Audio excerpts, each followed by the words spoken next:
Hey y'all, Lily here. Today I am still sick. I'm still very coughing and sneezing and in a cold fog still. Um, but I wanted to bring you guys something. I probably should have spaced out my other videos a little bit, but I thought I would have been better by this week, so I could have brought you something back on the normal side of what I normally bring you. Hi. I've already recorded this once and I did it off my webcam and it was processing and it died. Like my computer crashed while it was processing the video and I lost it all because it hadn't saved yet because I had just hit stop and it was processing. So like I didn't have the opportunity to save it and I'm so upset. But I'm going to focus because I've already done this once, which sucks because it means that all my funniness you guys lost out on because I'm not going to repeat the joke if I can help it. No, I can't read you guys. I'm sad because I lost my video and I don't want to be funny now. And I think I just broke a bookmark that I have had not that long. Oops.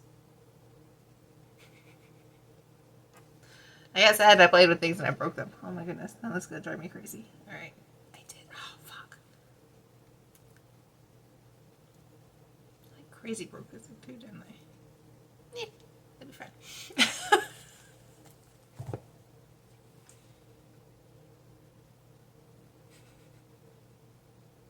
Guys. The brain fog is real. The upset over losing my first video is real. And I'm pouting a bit because of it. And so yeah, I'm sorry. You guys lost some really great moments of me having silly little epiphanies and thoughts that I should have already had because these are my books. And honestly, all it was a bunch of me being like, oh my god, I need to go back and reread this. And I am very sad that I cannot bring that to you anymore. So, anyways. We're going to look at some books that are in Lily's library that she loves very, very much. And I'm going to try and calm down and not be upset over the fact that I lost my video, even though I'm staring at my face on the screen for like the 1 minute that I started to talk and then lost my train of thought immediately. Which honestly, this is basically what this is. I'm just on a random thought train at this point in time, and it's just a rant. And you know what? I'm going to leave it in because you guys deserve to see this because you lost out on, I think it was like 13 minutes that I had recorded. At least 13 minutes because I actually made the comment that I had talked for 13 minutes and it was only about 3 books that should have been a lot faster. But instead, it went a lot longer. And I'm upset. And we are just going to close out of the program that's upsetting me right now. Wait, is there maybe somewhere on here that... Of course not. Because I don't pay for the upgrade to have this thing on the cloud. Because I don't need it. Also, too, they are doing yard work outside, so there's just like a mower, and I love you guys for putting up with me.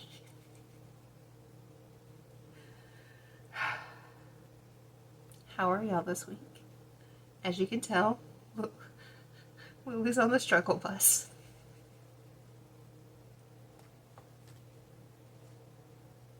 So...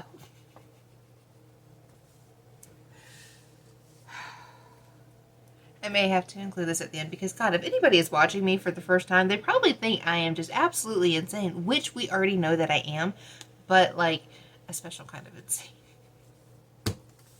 Anyways, we're going to look at some of my favorite books from my library, and hopefully I'm not going to get overly distracted and ramble about things that come to mind because I've already done this once, and so I should know what I need to say about things like Haunted Wilmington and the Cape Fear Coast and how it was first printed in 95, so I've had it since I was 11. I did bad math in the last one. You would have laughed at me. I knocked off 2 years off my age.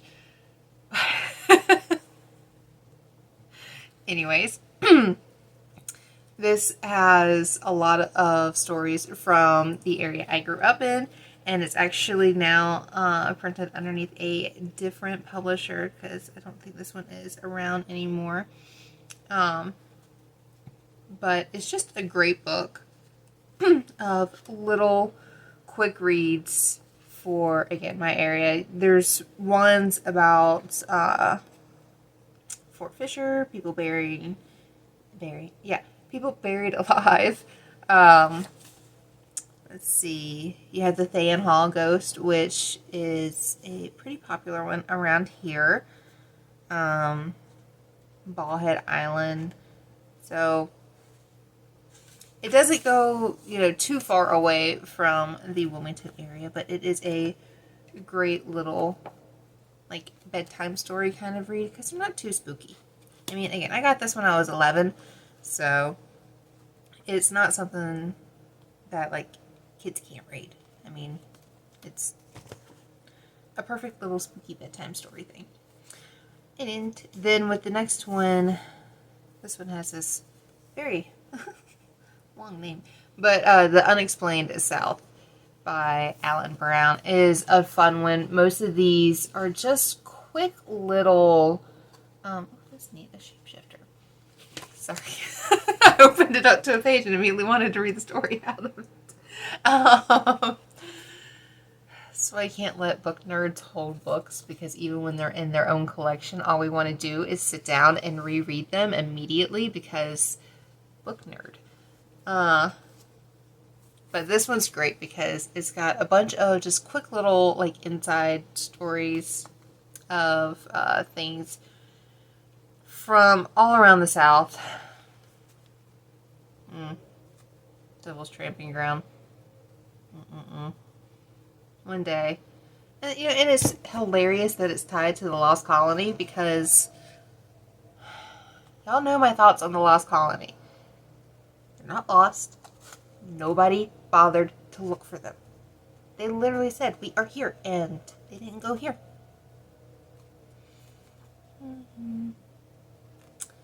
So yeah, of course, the one story I've hated all my life is tied to the one that I fucking figured out in 2 hours. 2 hours with my brain, too. I mean, you guys, come on now. Like, I'm not saying I'm dumb. I'm saying I am distracted as hell. And, ooh. No. Unexplained South. I'm letting myself get distracted because, again, I put books in my hand. And even though they're my books and I can read them at any point in time, you know how sometimes you just forget things about them? And then, like, you see them and you're like, oh my goodness, I need to look at this again. So that's me right now. And again, I've already done this once, but when you open up a book and it lands on a new page, it just starts it all over again. But this one is a great one for just quick little bits of legend and lore for the South. Another one that is awesome that is, it covers the whole South, but it's more like the Haunted Wilmington in the fact that it's like a little story that you can read for each one, and it's Spooky South. And I want to say this person's last name is Schlosser, because it's like slosh, but with an ER. So we're just going to call you Slosher. If that's not it, I am sorry, but that's how it reads to me. But this one's great because it's got some really pretty illustrations, and those are by Paul Hoffman. But I love it because it's just, again, they're like little bedtime reads, and you just get to learn a little bit of the lore of different places. Plus, too, he does like a whole little map, which, y'all, I love my maps. Like, I like being able to kind of see where things are because, my whole thing is I want to be able to figure out what's real and what's not.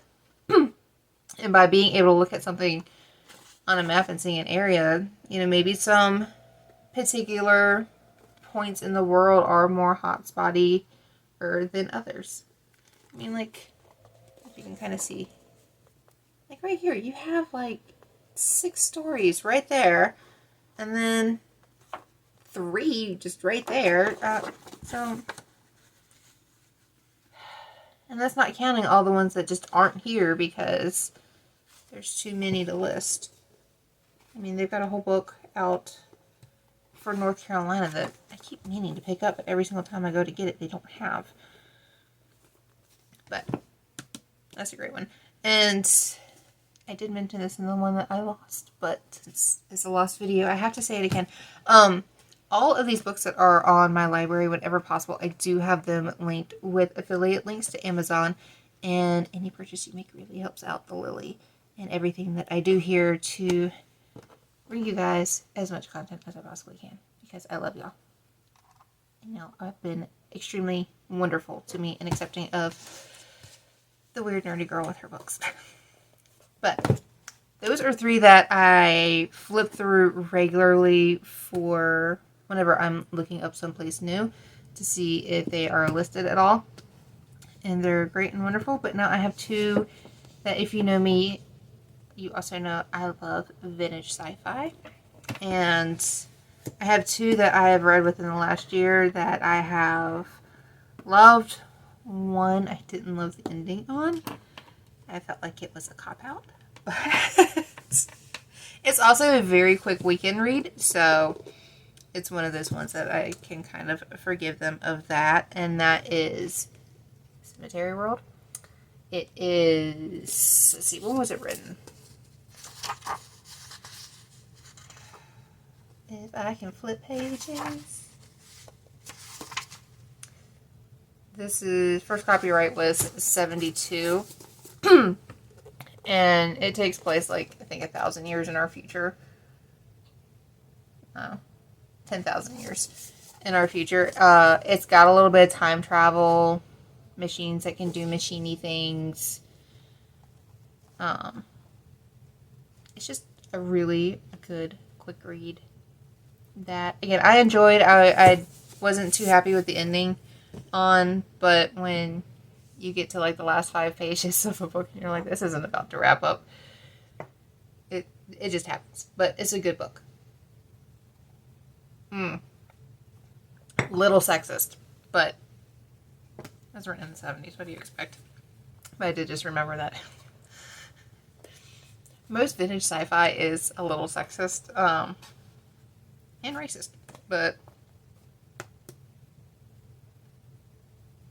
yeah, that one I don't remember being particularly racist. This one did have some moments of every single time there was a black character in a scene, he was described in some way as being a black character. So I was just like, you didn't have to tell me 1,000 times. I get it. So this one, slightly racist, slightly sexist, but still, again, for a vintage read, really good. And it's The Long Twilight. And let's see, this one is from 69. Nice.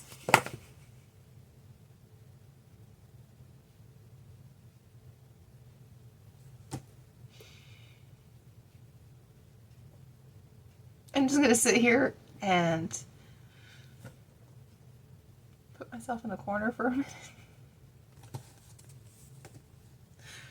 I let the redness turn down from my cheeks a slight bit because I am a dork.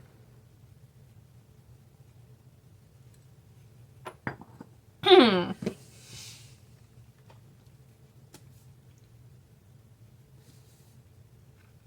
well, that's cool. I know this is like nothing to you guys, but this was actually $1.50 whenever it came out, and so the price tag that's on it is original. Aw, I didn't even realize. But I literally have a box of vintage sci-fi books that I am working my way through slowly. And I just absolutely fucking love sci-fi. but just the hope that we had for our future, even if it was absolutely terrible. Man, I'm reading one right now where the dude was actually reading stuff on microfilm, and it was like 200 years in the future. I think it was written in the 70s, and I was just like, aw, I thought we'd still have microfilm. But anyways, this is another good one. A little bit longer read. Actually, no, not really. It felt longer, but about 200 pages, a little over. Great book to read. This one is not really time travel-y, but like people who have a lot longer lifespan than us, so you get time travel in that aspect of you get the past all the way up to the present time of the book, so that's neat. Really good too if you happen to like Norse mythology. So anyways, Long Twilight, Cemetery World are both two wonderful old sci-fi books that I would definitely read again and take with me on a road trip. So, but I have been goofy long enough. I have made myself blush on camera. I'll be nice and leave that in because I know it's going to make y'all laugh. Because again, you guys are wonderful to me, so I'll be wonderful back and leave my goofy self in there. As soon as I feel better, I'm going to start doing the research on Sault Ste. Marie, which I do want to stream that with you guys because I do like talking with y'all directly. I have one video that I want to put together before Halloween that I may or may not stream. I've done some research on my own just because I know absolutely nothing about this one, but it was recommended by a friend and they recommended it a couple of times, so I said screw it, that's going to be Halloween. And it is, oh fuck, I hope I say this right, Pluckley, over in the UK.